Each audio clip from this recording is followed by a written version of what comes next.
আল্লাহ বলছে মনের ইচ্ছা মতো যে চলে, আল্লাহর হুকুমের পরোয়া করে না, হালাল হারাম এর পার্থক্য যে মানে না, আল্লাহ বলছে তার উদাহরণ কামাথালিল কালব, কুত্তার মতো, কুকুরের। ইন তাহমিল আলাইহি ইয়ালহাস আও তাতরুকহু ইয়ালহাস। আল্লাহ বলছে কুকুরের স্বভাব, দৌড়ানি দিল জিহ্বা লম্বা করে হাঁফায়, ছেড়ে দিল দাঁড়ায়া দাঁড়ায়া জিহ্বা লম্বা করে হাঁফায়, জিহ্বা লম্বা করে হাঁফায়, এমন এই কুকুরের স্বভাব। পেলেও অতৃপ্ত, না পেলেও অতৃপ্ত, থাকলেও অশান্তি, না থাকলেও, কারণ হারাম করছে, নাফরমান যে, আল্লাহর অবাধ্য যে, পাক নাফাক, হালাল হারাম, যার কাছে সুদ আর ব্যবসা একই রকম মনে হয়, সে কি মানুষ নাকি? যার কাছে আপন বউ পরের মহিলা সমান মনে হয়, নিজের বউও দেখে, মানুষের ভিডিও দেখে, তো তার কাছে কি কোনো হালাল হারামের পার্থক্য আছে কি? তো সে জানোয়ার না তো জানোয়ার কি? সে জানোয়ার না তো জানোয়ারটা কে? তাই বলে, ইনসাফের কথা বলে, নাহলে বিচারে কর, কি কর। এই জন্য এটা সবসময় মনে রাখবে, জওয়ান হন আর বুড়া হন, আমি হই আর আপনি হন, হালাল হারামের পার্থক্য যার মধ্যে নাই, কুকুরের মধ্যে কোনো হালাল হারামের পার্থক্য নেই, কুকুরের মধ্যে পাক নাফাকের কিছু নেই, কারণ যেহেতু সে জান। কিন্তু মানুষ যে ইনসান, তার সৃষ্টিগত সত্তার মধ্যে হালাল হারামের অনুভূতি থাকতে হবে। মুসলমান তাকেই বলবে যার মধ্যে জায়েজ না জায়েজের পার্থক্য আছে, হালাল হারামের অনুভূতি আছে, পাক নাফাকের অনুভূতি আছে। কোরআনুল কারীম আল্লাহ তাআলা এটা বলছে। এজন্য নবীজি বলছেন আল হালালু বাইয়িন ওয়াল হারামু বাইয়িন, যেটা হালাল এটা স্পষ্ট, যেটা হারাম এটাও স্পষ্ট। নবীজি বলেন আমি অন্ধকারে রেখে যাই নাই উম্মতকে, একটা সেকেন্ডের জন্য আমি আমার উম্মতকে আড়ালে রেখে যাই নাই, সবকিছু আমি স্পষ্ট বলেছি, হালাল গুলোও পরিষ্কার করে দিছি, হারাম যা তাও স্পষ্ট করে দিয়েছি। 24 ঘন্টার যাবতীয় কর্মকাণ্ড আমি আল্লাহ স্পষ্ট করেছি। ওই দেখেন ওই অপদার্থ ছেলেটার দিকে এক নজরে মোবাইলের দিকে তাকায় আছে, কারে বলে কি ওয়াজ করে এর কোনো খবর, এটা ধরে রাখছে মোবাইল, এক নজর একদিকে আলা। এবার ওয়াজ হয়, কারে বলে কি বলে, আমার এত কিছু দরকার, আমি আর আমার মোবাইল। এই জিন্দি এই ছেলে পেলেদের আকসারের জীবন 24 ঘন্টা পৃথিবীতে তার একটাই জিনিস, সেটা হলো একটা মোবাইল। এটাই তার মা, এটাই তার বাবা, এটাই তার আত্মীয়, এটাই তার স্বজন। মোবাইলেই হাসে, মোবাইলেই কাঁদে, মোবাইলেই আবেগ, সব কিছু জীবনের মোবাইলটা। কোত্থেকে আসলো, কে বানাইলো, কে সৃষ্টি করলো, কেন পাঠাইলো, কে আমারে বানাইলো, আমি কোত্থেকে আসলাম, কেন রাত হয়, কেন দিন হয়, আমার কোনো দায়িত্ব আছে কিনা আমার আল্লাহর পক্ষ থেকে, কিচ্ছু কোনো সামান্যতম বুঝ বুদ্ধি আকল দিমা কিচ্ছু। 365 দিন, এক বছরে কোনো দিন নামাজ পড়ে না, তারও কিছু মনে পড়ে না, কেউ তারে মনে করায়ও দেয় না, কই তার বাপ কেডা, তার মা কি, কেউ একটু বলেও না যে কিরে বাপ তুমি যে এক ওয়াক্ত নামাজ পড়ো না, তুমি মুসলমানের বাচ্চা হইলে কি, তুমি মানুষের বাচ্চা হইলে কি। তার মা একটা বার বলে, মা এ কেমন, সন্তানই কেমন। আমার খুব আফসোস লাগে, এটা খুব আফসোস। মাঝে মাঝে মনটা চায় যে কি আসলে কি মুসলমান এত পাষাণ হইল কেন, বাপে কেমন, সন্তানই কেমন, মাই কেমন, মেয়েটাই কেমন, কেউ পর্দা করে না, মাও বেপর্দা, মেয়েও বেপর্দা, বাপ ফুজি ছেলে মেয়ে সবাই মিলে টেলিভিশন চায়, একসাথে নাচ গান নর্তকীর ছবি নাটক সিনেমা দেখতেছে। ছি ছি ছি, কত নিকৃষ্ট মুসলমান, কত বেশরম বেহায়া নির্লজ্জ হইলে এত বড় বেশরম। আত্মমর্যাদা, আত্মসম্মান, লজ্জা যদি এক বিন্দু থাকতো, তাইলে তো বাবা জিজ্ঞেস করতো যে কিরে বাপ, তুই মুসলমানের ঘরে জন্ম নিয়া এক ওয়াক্ত নামাজ পড়ে না, তুই কেমনে রে আমি মুসলমানের সন্তান হইলি? তুই মুসলমানের ঘরে সন্তান হইলি কেমন? আরে এইটা তো আগে বোঝাপড়া করার বিষয় ছিল। তোর বিদেশ, তোর চাকরি, তোর দাখিল, তোর এসএসসি বেড়া এডি বাদ দেবে না, থো বেড়া এডি পরের কথা বেড়া, আগে তুই মুসলমানের বাচ্চা কিনা আগে এটা বল বেটা। তোর নামাজের বোঝাপড়া কর আগে বেটা। কিসের তোর বিদেশ, আবার কিসের তোর দেশ? তোর চাকরি দিয়ে আমি করব কি? তোর ব্যবসা দিয়ে আমি করবো কি?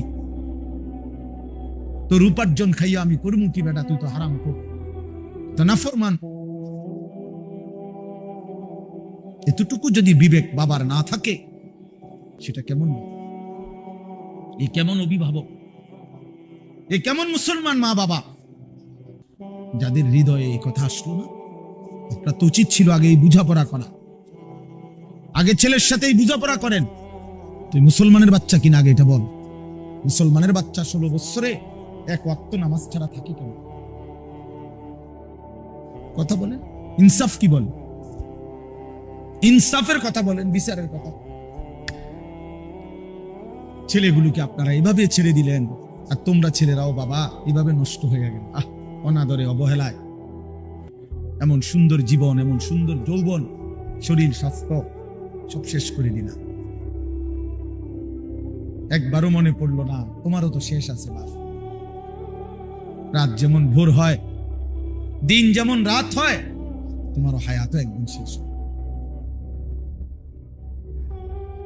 প্রতি ঘন্টা, মিনিট, সেকেন্ড যায় মানে তোমার হায়াত যায়, তোমার হায়াত যায়, ঠিক না? তো আল্লাহ আমাদেরকে বুঝদান করেন। এজন্য বাপ আমরা ভাবা উচিত, আমাদের এটা ফিকির করা উচিত। এ ছোটরাও, বড়রাও, মাঝ বয়সী, এত লাগাম ছাড়া মানুষ হয় না। মুসলমানের জীবন এত বড়, জন্তু জানোয়ারের মতো হওয়ার কথা না। হ্যাঁ, গুনাহ হইতে পারে, গুনাহ আমারও আছে, আপনাদেরও আছে, গুনাহ হইতে পারে, হবে। সেটা হলো হুচট খাওয়া। মানে চলার পথে আমি 10 কিলো পথ হাঁটলাম, আমি 30 কিলো পথ গেছি এক জায়গা থেকে আরেক জায়গায়। তো এই চলার পথে হয়তো একবার আধবার করে যাইতে পারি, পিছলা খাইতে পারি, ঠিক আছে, এটা হইতে পারে। কিন্তু আমি বুঝি 30 কিলোমিটার একেবারেই ফিরে রইলাম, পিছলা খাইয়া রইলাম, তাহলে ভুল আমার হইতে পারে, গুনাহ আমার হইতে পারে। আমার 6 মাসে কোনোদিন নামাজ ছুটে যাইতে পারে। আমি জীবন চলার পথে কখনো কাউকে রাগ করতে পারি, গালি দিয়া লাইতে পারি,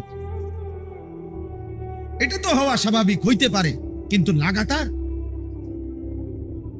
প্রতিদিন একরকম, এটা মুসলমান? কথা বুঝছেন কিনা আমার? আপনি বুঝি এখানে প্রত্যেকদিন মিশা কথা কইবেন, আপনি বুঝি প্রতিদিন সুদ খাইবেন, আপনি বুঝি প্রত্যেক দিন ওজনে কম দিবেন, এটা বুঝি মুসলমান? আপনি বুঝি একদিনও নামাজ পড়তেন না, আপনি বুঝি 365 দিনে কোনোদিন ফজরের নামাজ পড়তেন না, এটা মুসলমান? তো এটা তো হুচট খাওয়া না, এটা তো গাদ্দারি, এটা তো ইচ্ছা করে ঠান্ডা মাথায় ধীরে সুস্থে ভেবে চিনতে আল্লাহর সাথে গাদ্দারি করতেছে, আল্লাহরে বুড়া আঙ্গুল দেখাইতেছে যে দেখো কইলা কেন সেজদা দিতাম না, চাই কিতা করতাম। আল্লাহ বলবে অসুবিধা নাই বান্দা, বাতে না খাও, আর তো বেশি কিছু না, দুগা খানাই তো খাও, আর গুম যাও, খানা তো কুত্তাও খায়। তবে মনে রাখো কবরে আইসো, একটা লাথি দাও আমু ফেরেশতারে দিয়া, একটা লাথি, এক লাথিতে বুঝবা আমার নাফরমানির শাস্তি কি। কাল্লা সাউফা তা'লামুন সুম্মা কাল্লা সাউফা তা'লামুন। আল্লাহ বলে বান্দা কবরে আইসো, আমি বুঝায় দেব আমার নাফরমানির শাস্তিটা কি। ফেরেশতা 2 কান বরাবর, আল্লাহর নবী বলছেন নাফরমানের কবরে ফেরেশতা ফায়াদরিবু দারবাতান বাইনা উযুনাইহি, 2টা কান বরাবর ঘাড়ের মধ্যে প্রত্যেকটা আঘাত করবে লোহার হাতুড়ি দিয়ে। ফায়াসিহু সাইহাতান, নাফরমান কবরে এত জোরে চিৎকার করবে, ইয়াসমাউহা মান ইয়ালিহি ইল্লা সাকালাইন। আল্লাহর নবী বলেন, দুনিয়াবাসী মানুষ এবং জিন ব্যতীত আল্লাহর সব সৃষ্টি ওই বেঈমানের কবরের চিৎকার শুনতে পাবে। এমন জোরে চিৎকার দিবে, একটা একটা আঘাত। এভাবেই চলবে কিয়ামত পর্যন্ত, এভাবেই চলবে কিয়ামত পর্যন্ত।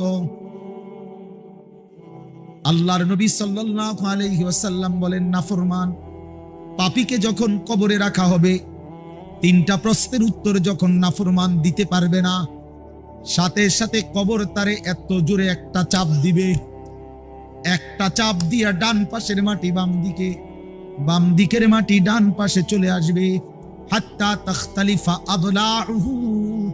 আল্লাহর নবী বলেন, ডান পাশের পাজরের হাড্ডি ভাইঙ্গা বাম পাশে ঢুকে যাবে, বাম পাশের হাড্ডিগুলো ভাইঙ্গা ডান পাশে ঢুকে যাবে। নবীজি দেখায় দিছে হাত্তা তাখতালিফা আদলাউহু, এইভাবে দুই আঙ্গুল একটা যেমন আরেকটার মধ্যে ঢুকে যায়, আল্লাহর নবী বলেন এভাবে পাজরের হাড্ডি একটা আরেকটার মধ্যে ঢুকে যাবে। কি বাপ মনে করছো তোমারে এমনে এমনে ছেড়ে দিব? কি মনে করছো যার ভাত খাইলা তার বুঝি হিসাব দিতে হবে না? কি মনে করছো মুফত এটা? হ্যাঁ, কার পানি পান করেছো, কার ভাত খেয়েছো, কার আসমান, কার জমিন, কার চন্দ্র, কার সূর্য ব্যবহার করেছো বান্দা? কার এটা? তোমার আব্বার? শরীরটা তোমার বাপের নি, চোখ নাক কান তো তোমার আল্লাহর। আলাম নাজআল লাহু আইনাইন ওয়া লিসানান ওয়া শাফাতাইন। আল্লাহ বলে, বলো না বান্দা, আমি কি দুইটা চোখ দেই নাই? ওহ বাবা কথা বল। আমি কি জিহ্বাটা দেই নাই? আমি কি দুইটা ঠোঁট দেই নাই? তো উত্তরে কি বলবেন? যে না দেন নাই। কি বলবেন? কথা বলেন। এই কথা বলার হিম্মত আছে কারো? যে আল্লাহ আপনি চোখ দেন নাই, আপনি ঠোঁট দেন নাই? কারো সাহস আছে কিনা এটা বলার? তাইলে আল্লাহই তো দিয়েছেন। আলাম নুসিহ জিসমাকা, হাদিসে আছে নবীজি বলেন, আল্লাহ জিজ্ঞেস করবে হাসরের মাঠে, বান্দা বলো না আমি কি তোমার শরীরটা সুস্থ রাখি নাই? ওয়া নুরভিকা মিনাল মা, আমি কি প্রতিবার তৃষ্ণার্ত অবস্থায় তোমারে আমি আল্লাহ তো আমি কি পানি পান করাই নাই?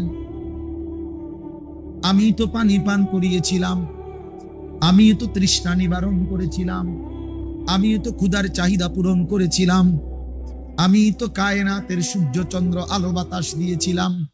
ওয়াজআলনা নাওমাকুম সুবাতা, আল্লাহ বলে সারাদিনের ক্লান্তি দূর করার জন্য রাত্রি গভীরের ঘুম আমি আল্লাহ তো বানিয়েছি। ওয়াজআলনাল লাইলা লিবাসা, অন্ধকার কালো চাদর দিয়ে ঢেকে পৃথিবীটাকে অন্ধকারাচ্ছন্ন করে দিয়েছি আমি আল্লাহ তোমার ঘুমের উপযুক্ত পরিবেশের জন্য। আবার দিনের বেলা আলোকিত করে দিয়েছি তোমার উপার্জনের সুবিধার জন্য। রাতে তুমি ঘুমাইবা এই জন্য অন্ধকার করে দিয়েছি, দিনে তুমি রোজগার করবা এই জন্য আলোকিত করে দিয়েছি। ওয়াজআলনান নাহারা মাশা, উপার্জনের জন্য দিন বানিয়েছি, ঘুমাইবার জন্য রাত বানিয়েছি।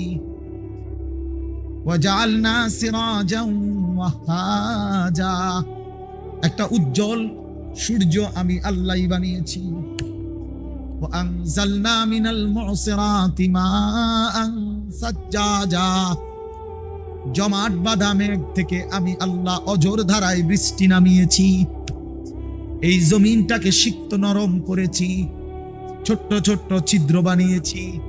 তোমার অনাদরে ফেলে দেওয়া দানা আমি আল্লাহ কুদরতি স্বয়ংক্রিয় মেশিন দিয়ে আমি আল্লাহ জমিনের নিচে আমি নিয়ে এসেছি। কয়েকদিন পরে আবার আমি আল্লাহ সেই ছোট্ট দানা থেকে নতুন গাছ বের করে দিয়েছি। লিনুখরিজা বিহি হাব্বান ওয়া নাবাতা, তাহলে রিজিকের ব্যবস্থা আমি করলাম, ঘুমের ব্যবস্থা আমি করলাম, উপার্জনের পরিবেশ আমি করে দিলাম, শরীর স্বাস্থ্য জীবন যৌবন আমি দিলাম। আমি কেন সেজদা পেলাম না? আল্লাহ যদি বলে বান্দা আমি কি অপরাধ করলাম, আমি তোমার এত কিছু দিয়ে আমি কি অন্যায়টা করলাম যেই অপরাধের কারণে তুমি আমার সেজদা দিলা না? কি বলবা যুবক? নাফরমান যুবক কি বলবা? অসভ্য যুবক যে নামাজ পড়ো না, হাইওয়ান তুমি কি বলবা? তুমি মানুষ না জানোয়ার? বেনামাজি তুই মানুষ না জানোয়ার? বল, মানুষ না জানোয়ার বল বেটা। অনেক বেহায়া এখনো হাসে এইখানে, এত বড় অসভ্য বেহায়া, এই বেহায়া এখনো হাসে। চিন্তা করছো নি? হ্যাঁ, এত বড়, এত নির্লজ্জ, এত বড় অসভ্য যে এখনো হাসে। অর্থ হইল আমার এই, বুঝেন নাই? বুঝতেছে সে আমার এই কম। আহ আহ আমার মনে হয় কুকুর রে কইলে কুকুর মাথা নামাই নিল। আহা, আমাদের সন্তানদের হালাত কত নাজুক, চিন্তা করে। মুসলিম সমাজে বসবাস করে, বাপ মুসলমান, মা মুসলমান, চারিদিকে মসজিদ, চারিদিকে মাদ্রাসা, কত দাড়িওয়ালা, টুপিওয়ালা, পাঞ্জাবিওয়ালা, প্রতিদিন মসজিদের মিনারা থেকে উচ্চ কণ্ঠে মাইকের হর্ন দিয়ে আজান হইতেছে। এত বেশি মাইক, হর্ন, মসজিদ, মাদ্রাসার পরিবেশের মাঝখানে থাইকাও এটা কত বড় গাদ্দার, কত বড় গাদ্দারা নাফরমান। এত সুন্দর চারদিকে মসজিদ, মাদ্রাসা, আলেম ওলামা, দাড়ি, টুপি, মাদ্রাসার পরিবেশের ভেতরে থাইকাও জানোয়ারে একটা সেজদা দেয় না। কত বড় নিকৃষ্ট জানোয়ার, চিন্তা করছে। এই বাপ, এমন সন্তান পাইলা কবরে যাই আফসোস ছাড়ার কিছু নেই। আজকে যদি এই আফ্রিকার জঙ্গলে থাকতো তাহলে হইতো বাবা, এত বড় আফ্রিকার জঙ্গলে ছিলাম যেখানে কোনোদিন কোনো আজান হয় নাই, যেখানে কোনো মসজিদ দেখি নাই, মাদ্রাসা দেখি নাই। আল্লাহ চিনব কোত্থেকে? আমি তো আফ্রিকার জঙ্গলের ভিতরে থাকতাম। বলেন, একটা ছেলে বলেন, এই ছেলেগুলো বেনামাজি যে ছেলেগুলো, এদেরকে জিজ্ঞাসা করেন যে বাবা তুই কি আল্লাহ চিনলি না, না রাসূল চিনলি না? তুমি বাবা কি মসজিদ চিনলা না, মাদ্রাসা চিনলা না? কোনদিন কি কোরআন দেখলা না? কারো লাশ, কারো জানাজা, কারো কবর কিছুই দেখো নাই? কিচ্ছুই তোমার কলজার মধ্যে কোনো এক বিন্দু কোনো বিবেক অনুভূতি জাগাইলো না? শুধু নারী, শুধু একটা মোবাইল, শুধু একটা ছবি, শুধু একটা অশ্লীল দৃশ্যের কাছে হেরে গেলা? ছেলেরা বলো বাবা, তোমরা বলো, কার কাছে হাইরা গেল? কেমনে হাইরা গেলা তুমি? তোমার বাপ মুসলমান, মা মুসলমান, তোমার ঘর মুসলমান, তোমার দাদা দাদি, নানা নানি, চাচা মামা, ফুফা খালু সব মুসলমান। তোমার এলাকার চারদিকে আজান হয়, তোমার মহল্লার প্রত্যেক গলিতে গলিতে মাদ্রাসা আছে, কোরআনের ঘর আছে। তোমারই কোনো না কোনো চাচাতো ভাই, মামাতো ভাই, ফুফাতো ভাই, আত্মীয় কেউ না কেউ হাফেজে কোরআন আছে, আছে না? তালেবে ইলম আছে, মাদ্রাসায় পড়ুয়া আছে। এত কিছু দেখার পরেও যার কলিজায় এক ওয়াক্ত নামাজ পড়তে মন চায় না, তার দিল পাথরের চাইতে শক্ত, তার দিল জন্তু জানোয়ারের দিলের চাইতে নিকৃষ্ট। কারণ এ বড় শক্ত হারামি, মনে রাখি, সে কিছুই মনে করে না আল্লাহকে, কিছুই মনে। এত মসজিদ মাদ্রাসা, এত নামাজ রোজার এত চিহ্ন দেখাও আমি কিছুই বিশ্বাস করি না। আমি বিশ্বাস করি আমার জীবন হলো মোবাইল, আমার জীবন হলো নারী, আমার জীবনের অর্থ হলো ছবি, আমার জিন্দিগির মাকসাদ হলো উলঙ্গ ছবি দেখা, নর্তকী দেখা, জিনা ব্যভিচারের দৃশ্য দেখা, মদের আড্ডা, জুয়ার আড্ডা, নারীর আড্ডা, কোন অশ্লীল মেয়ের পিছনে জীবনটা শেষ করে দেওয়া, খালাস। আমি বুঝছি এটাই জীবন। কিসের মসজিদ, কিসের মাদ্রাসা, কিসের আল্লাহ, কিসের রাসূল, আমি এগুলা বুঝি না। এতটা উল্টে গেল কেন? এত বড় লানত হলো কেন? বলেন বাবা। অতএব আপনাদের কাছে অনুরোধ করব, আপনারা আপনাদের বিবেককে নিয়ে ভাবেন। তোমরা ছেলেরাও বাবা রাগ হইও না, বুঝতে শিখো বাবা। কে ফিরাবে তোমাদেরকে? কে ফিরাবে? কে ফিরাবে? কে ফিরাবে বাপ? তোমরা কি কোনদিন মরবা না? আজ যদি মৃত্যু হয়, এই বেনামাজি জিন্দিগি নিয়ে কেমনে কবরে যাবে? ঠিক বাকি এই নাফরমানের জিন্দিগি নিয়ে কেমনে ঠিক? এই জন্য আমরা প্রত্যেকেই প্রস্তুতি নেই। যদি ভাবতে শিখি, বুঝি, সামান্য অনুভূতি জাগে, তাহলে এই অনুভূতিটাকে কাজে লাগাবার একটা বড় সুযোগ। পিছনের গুনাহ মাফ করে নতুন করে নিজেকে আল্লাহর ইবাদত, ঈমান, আমলের দ্বারা সজ্জিত করার একটা শ্রেষ্ঠতম সিজন, মৌসুম আসতেছে, সেটা হলো মাহে রমজান। মাহে রমজান বড় বেশি সুযোগ আসতেছে। আল্লাহ যদি দয়া করে হায়াত দেয়, তো পিছনের সব গুনাহ মাফ করিয়ে নতুন সাজে নিজেকে সজ্জিত করার, আখিরাতের রঙে রঙিন করার, জান্নাতের রঙে নিজেকে গড়ে তোলার এক শ্রেষ্ঠতম মাস মাহে রমজান। রমজান মানে অন্য কিছু, রমজান মানে ভিন্ন কিছু। রমজান মাসে মানে নিজেকে বদলানোর মাস, রমজান মানে নিজেকে পরিবর্তনের মাস, রমজান মানে নিজেকে আখিরাতের রঙে রঙিন করার মাস, রমজান মানে আল্লাহ তাআলার মহব্বতে, রাসূলুল্লাহ সাল্লাল্লাহু আলাইহি ওয়াসাল্লামের মহব্বতে ডুবে যাওয়ার মাস। এটা আমাদের সামনে। আল্লাহ আমাদের জন্য রমজানের হায়াত ভিক্ষা দান করেন। আল্লাহ যেন আমাদের সকলকে রমজান পর্যন্ত পৌঁছিয়ে দেন। এই আয়াত দেখেন, আল্লাহ তাআলা বলছেন, ইয়া আইয়ুহাল্লাযীনা আমানু, হে ঈমানদারগণ, কুতিবা আলাইকুমুস সিয়াম, তোমাদের উপরে রোজা ফরজ করা হলো, কামা কুতিবা আলাল্লাযীনা মিন ক্বাবলিকুম, যেমনটা ফরজ করা হয়েছিল তোমাদের পূর্ববর্তীগণের উপর, মানে পূর্বের ঈমানদার উম্মতদের উপর। কেন ফরজ করা হলো রোজা? উদ্দেশ্য কি? আমি আল্লাহর, লাআল্লাকুম তাত্তাকুন, যেন তোমরা মুত্তাকি হতে পারো, মুত্তাকি হইতে পারো, আল্লাহ ভীরু হইতে পারো। আর মুত্তাকি হলে কি লাভ হবে? উইদ্দাত লিল মুত্তাকিন, আল্লাহ বলে জান্নাত বানানোই হয়েছে মুত্তাকিদের জন্য। মুত্তাকি হবে তো জান্নাতি হবে, জান্নাতি। এই আয়াতটার অল্প একটু কথা, আমি এই আয়াতটাই পড়ছি, সূরা বাকারার 183 নম্বর আয়াত, দ্বিতীয় পারা, দ্বিতীয় সূরা। এটার উপর আর একটু কথা বললে আমার কথা শেষ। আমরা আমাদের যদি পরিবর্তন চাই, পরিবর্তনের সুযোগ মাহে রমজান। আমরা যদি আখিরাত সাজাইতে চাই, আমাদের জন্য শ্রেষ্ঠ সুযোগ মাহে রমজান। আমরা যদি ঘুরে দাঁড়াইতে চাই, আমাদের জন্য শ্রেষ্ঠ সুযোগ মাহে রমজান। মাহে রমজান, আল্লাহ নাফরমানির এই জিন্দেগি আমি ছেড়ে দেব, আপনার রঙে রঙিন হব, তাইলে শ্রেষ্ঠতম সুযোগ মাহে রমজান। মাহে রমজানের মধ্যে অসম্ভব শক্তি আছে, মাহে রমজানের মধ্যে অসম্ভব পাওয়ার আছে। আল্লাহ বলছে, রমজানে বান্দা আইসো আমার কাছে, রাত দিন 24 ঘন্টা আমি আল্লাহ জাহান্নাম থেকে মুক্তি দিতে থাকবো। ওয়াতাখাউ মিনান নার, জাহান্নাম থেকে মুক্তি দেব, সারা রাত মুক্তি দেব, সারা দিন মুক্তি দেব। রমজানের প্রতি ঘন্টা, প্রতি মিনিট, প্রতি সেকেন্ড হীরা মণি মুক্তা জহরতের চাইতেও কোটি গুণ বেশি দাম, কোটি গুণ বেশি। আল্লাহ তাআলা সেই মহিমান্বিত রমজান আমাদের সামনে আনতেছেন। আর মাত্র 18-19 দিনও বাকি নাই।